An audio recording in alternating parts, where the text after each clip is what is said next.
আসসালামু আলাইকুম। প্রিয় ভবিষ্যৎ সহকর্মীবৃন্দ, সকলকে স্বাগত জানাচ্ছি। বর্তমানে বাংলাদেশে বেকারত্বের হার কিন্তু বিস্ময়করভাবে বেড়ে চলছে। তো এই বেকারত্বের হার বেড়ে চলার পেছনে রাষ্ট্রের যেমন কিছু দায় আছে, তেমনি আমাদের নিজেদেরও কিন্তু দায় আছে।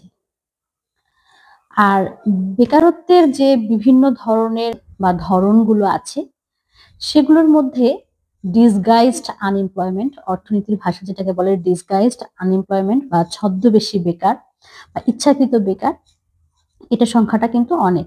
যেমন আমরা যারা চাকরি প্রার্থী থাকি, তারা কিন্তু একটা দীর্ঘ সময় আ কোনো কারণ ছাড়াই একটা দীর্ঘ সময় কিন্তু আমরা আনএমপ্লয়েড থাকি, যে আমাদের একটা ফিউচারে আমরা বেটার কিছু প্রত্যাশা করি এজন্য। ব্যাপারটা আমাদের মধ্যে যেই বিষয়টা কাজ করে যে আমরা আপাতত আনএমপ্লয়েড থাকি, কিন্তু ভবিষ্যতে আমরা চাকরি পাবো। আরেকটা ক্ষেত্রে যেটা হয় সেটা হচ্ছে বর্তমানে যে চাকরির বাজার, সেখানে কম্পিটিশনটা কিন্তু সবার সাথে সবার।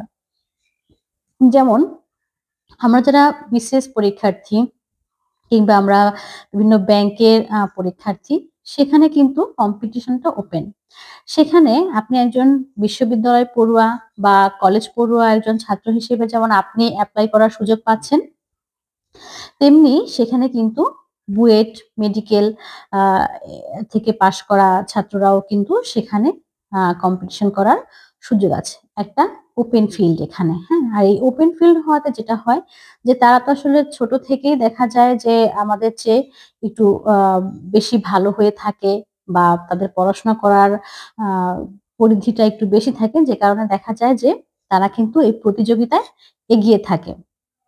সেই তুলনায় দেখা যায় যারা আ জাতীয় বিশ্ববিদ্যালয় থেকে পাস করেছেন বা একটা মানে একটা সহজ সাবজেক্ট যেটা হচ্ছে গণিত এবং ইংরেজির তেমন বেশি পড়াশোনা হয় না। সেই সাবজেক্টগুলোতে যারা পড়েছেন, তাদের ক্ষেত্রে দেখা যায় সেখানে কিন্তু তাদের একটা কম্পিটিশন এর ক্ষেত্রে তারা একটু পিছিয়ে থাকে। যে কারণে কিন্তু আনএমপ্লয়মেন্ট এর এই সমস্যাটা হয়। আরেকটা বিষয় থাকে যে আমাদের যে শিক্ষিত আ শ্রেণী যেটা আমরা বের হই, তাদের একটা বিরাট অংশ কিন্তু নারী। আর নারীদের ক্ষেত্রে যেটা হয় যে তারা অনার্স কিংবা মাস্টার্স পাস করার আগেই কিংবা মাস্টার্স পাস করার পরেই কিন্তু তাদের বিয়ে কিংবা বাচ্চা বা সংসার হয়ে যাওয়ার একটা প্রবণতা দেখা যায়। তো এই কারণে তাদের কিন্তু দেখা যায় বেকার আ থাকা হয়। আরেকটা ব্যাপার হয় সেটা হচ্ছে যে আমরা আসলে আমাদের ক্যারিয়ার নিয়ে সচেতন না অনেকেই। যে আচ্ছা যা ইচ্ছা একটা হলো, সেই কারণেও কিন্তু আমাদের মধ্যে আনএমপ্লয়মেন্ট এর এই সমস্যাটা হয়। তো বিভিন্ন কারণে এই সমস্যাগুলো হচ্ছে, কিন্তু আমাদের তাহলে করণীয়টা কি? হ্যাঁ, আমাদের করণীয় যেটা সেটা হচ্ছে আমাদেরকে ফোকাসড থাকতে হবে। হ্যাঁ? ফোকাসড থেকে আমাদের আ অ্যাম্বিশনটাকে আমাদেরকে ঠিক করতে হবে। আমরা আসলে আমাদের ফিউচারটা আমরা কি চাই? এবং সেই ফিউচারটা আমরা যেটা চাই সেটা কতটা সঙ্গতিপূর্ণ, এই বিষয়টা কিন্তু আমাদের মাথায় রাখতে হবে। যে আমার সর্বোচ্চ ক্যাপাবিলিটি কতখানি হতে পারে। হ্যাঁ? যেমন আপনারা যখন চাকরির পরীক্ষায় ঢুকবেন বা চাকরি প্রার্থী, তখন আপনাকে কিন্তু আপনার গোল সেট করতে হবে আপনার পারিপার্শ্বিক অবস্থা চিন্তা করে। হ্যাঁ? যেমন ধরুন আমি বিসিএস শিক্ষা ক্যাডারে আছি। তো আমার নম্বরটা একটা ভালো নাম্বার ছিল। আমি কিন্তু চাইলে সেই নাম্বার দিয়ে অন্য একটা জেনারেল ক্যাডারে যেতে পারতাম। কিন্তু আমার কাছে মনে হয়েছে যে আমি শিক্ষা ক্যাডারে থাকলে আমার জন্য সেটা ভালো হবে সব দিক বিবেচনা করে।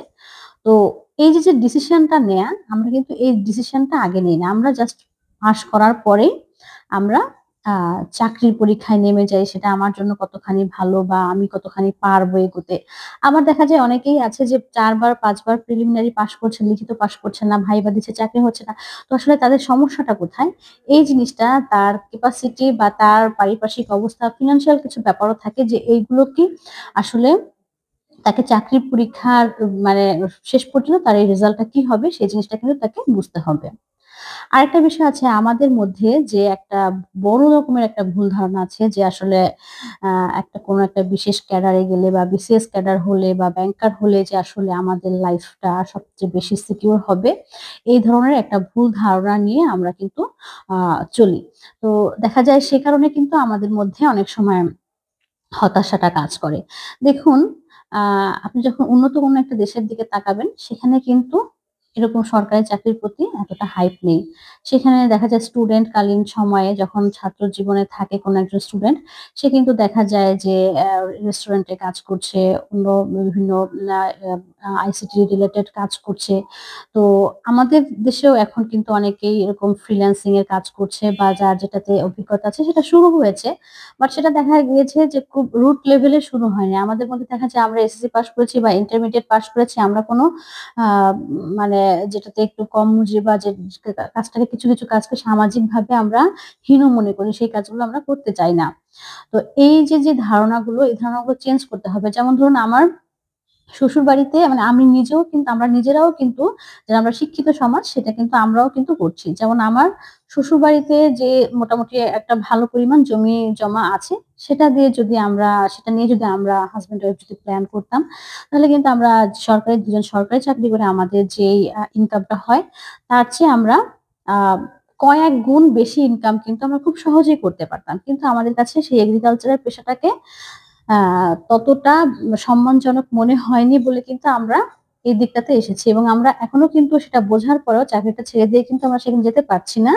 কারণ হচ্ছে আমাদের কিছু সামাজিক প্রতিবন্ধকতা রয়েছে। তো এই সামাজিক প্রতিবন্ধকতাটাকে আপনাকে অবশ্যই এড়িয়ে চলতে হবে। আর সেটা ধরেন আমরা যেহেতু চাকরি করছি সেখানে আমাদেরকে কিন্তু তেমন কোনো সমস্যার সম্মুখীন হতে হচ্ছে না। কিন্তু আপনারা যদি চাকরি না পান তাহলে আপনি কিন্তু সেভাবেও সুইচ করতে পারেন।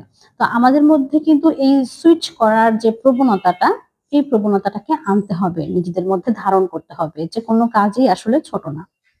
এরপরে ধরুন আপনি আমাদের মধ্যে অনেকেই আছেন যারা শুধুমাত্র প্রাইমারি স্কুলের জন্য প্রিপারেশন নিচ্ছেন বা শুধুমাত্র বিসিএস, শুধুমাত্র ব্যাংক। হ্যাঁ, আপনি প্রিপারেশন নেন, আপনি সর্বোচ্চটার জন্য প্রিপারেশন নেন। তবে সেটার আগে আপনাকে বুঝতে হবে যে আপনি আসলে এই দৌড়ে কতখানি টিকে থাকতে পারবেন।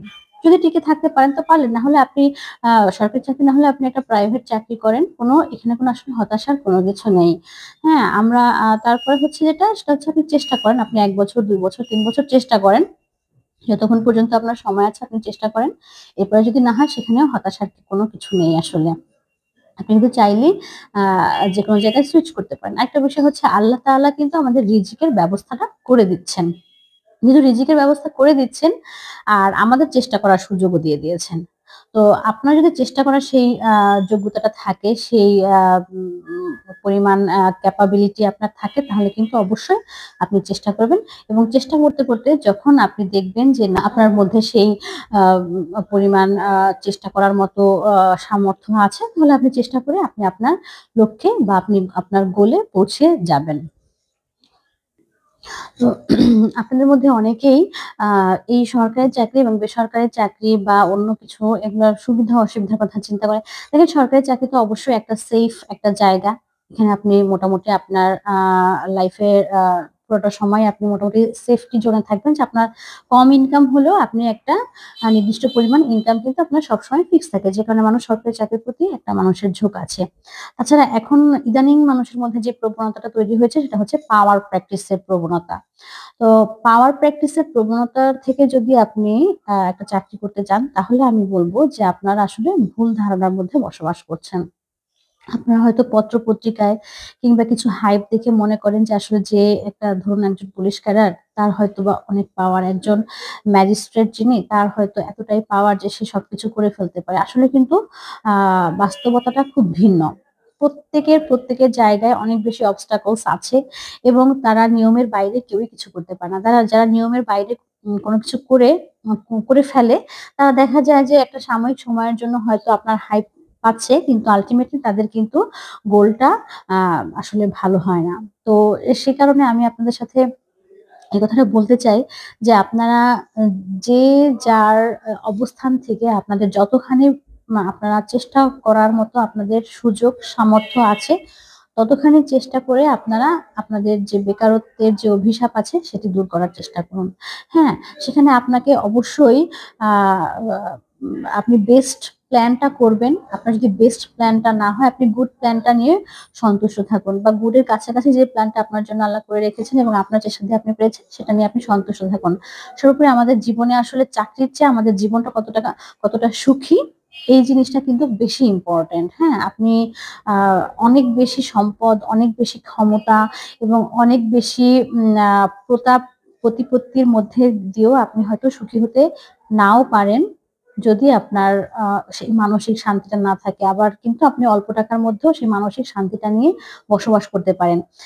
আবার হ্যাঁ, আপনার যদি বেশি ক্ষমতা থাকে, বেশি টাকা-পয়সা থাকে সেটাও আপনার জন্য ভালো হতে পারে। সেটা যে সবসময় খারাপ হবে বিষয়টা তা না। তবে আমাদের ভেতরে যে comparative analysis টা এটা থাকাটা খুব জরুরি।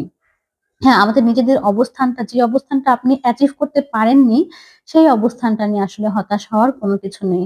আপনি সেটা নিয়ে যদি চেষ্টা করেন, চেষ্টা করার পরে যদি আপনি ফেইলিউর হন, সেখানে কিন্তু আপনি ব্যর্থ হননি। সেখান থেকে আপনি শিখেছেন। মানুষ কখনো ব্যর্থ হয় না। মানুষের প্রত্যেকটা আ পদক্ষেপ একেকটা প্রচেষ্টা, সেটা থেকে যদি সে সফল হয় তো সে সফল হলো। সে যদি ব্যর্থ হয় সেটা কিন্তু ব্যর্থতা না, সেটাই কিন্তু তার আরেকটা লার্নিং, একটা লেসন। তো জীবনে যেখানেই আপনারা যান না কেন, যেখানেই থাকেন না কেন আপনাদের মধ্যে এই বোধটা থাকতে হবে যে সবকিছুই আল্লাহ তাআলা ভালোর জন্যই করেছেন। তবে আপনাদের মধ্যে এই কথাটাকে আপনারা অজুহাত হিসেবে কখনোই ব্যবহার করতে পারবেন না যে যেটা ভালোর জন্য হয়েছে সেটা আসলেই কি মানে সেটা আপনি পাননি, জাস্ট আল্লাহ তাআলা করেছেন। আপনাকে চেষ্টাটা করতে হবে। আপনার সেই সুযোগটা নিজেকে তৈরি করতে হবে। এরপরে যদি আপনি না পারেন, আপনার চেয়ে যদি আরো একজন বেশি চেষ্টা করে তাহলে সেই পাবে, তাই না? তো এই জিনিসগুলো আপনাদেরকে মাথায় রেখে চলতে হবে। আপনারা এই ব্যাপারগুলো মাথায় রাখুন। আপনারা আ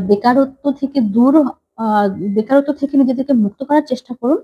একই সাথে আপনারা সুখী হওয়ার চেষ্টা করুন।